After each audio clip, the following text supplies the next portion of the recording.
G'day guys, Sam Danes from Ardento here.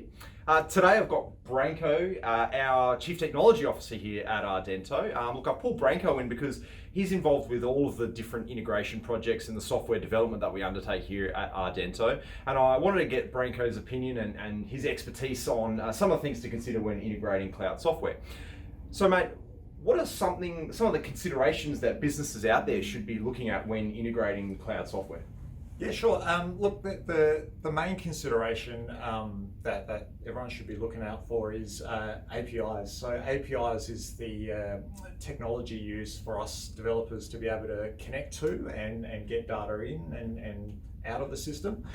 So a lot of great cloud systems out there do have public-facing APIs. You can go to their website and you can have a look at all the documentation surrounding the APIs, which is a really important thing because there are some companies out there that don't make that publicly available, which can make it frustrating or very, it limits the customer in finding developers to help out with it. Yeah, so it's important to kind of future-proof yourself when embarking on software development, right? So that we know that if we are writing some code that we're going to be able to get other people to work on it, or it's going to be scalable, and public-facing APIs using modern technology is obviously a real consideration for that. That's right, yes. So we were talking a little bit before, and you broke down nicely, I guess, the two sorts of styles of integration that we would usually work with. So what's some of the types of integrations that people can look at? Yeah, sure. So look, every integration is slightly different from the other, but I guess you can sort of narrow it down to two basic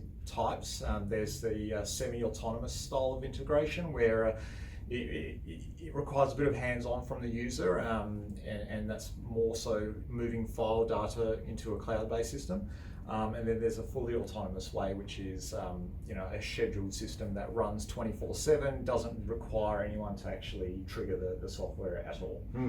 So obviously a fully autonomous is the epitome of really what an integration can mean, and people obviously think about data automatically flowing between systems.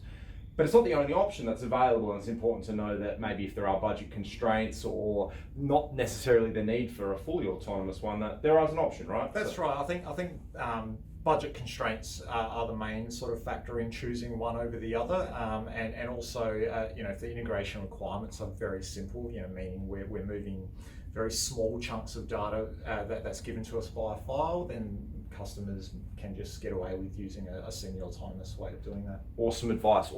So to then kind of wrap up, Branko, I wanted to maybe have a think about what are some of the gotchas or some of the pitfalls. I mean, nobody wants to embark upon an integration project and then have it sort of fail or not work the way they want. What's some advice that you could give businesses out there that they can really kind of put their best foot forward when starting an integration project? Yeah, look, the biggest gotchas that are out there, that's definitely something to focus on is looking at the amount of data that needs to be synchronized across to the cloud-based system.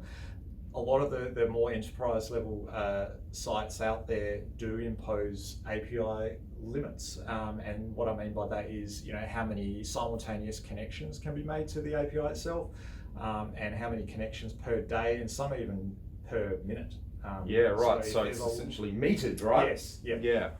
And you don't want to hit these sort of limitations when you're really requiring your integration to work. So awesome, making sure we really check those limits before we embark on an integration project. And of course, having people like Branko in your corner makes all of this stuff a lot easier, guys. So happy to share any information about integration projects and give advice out there when we can.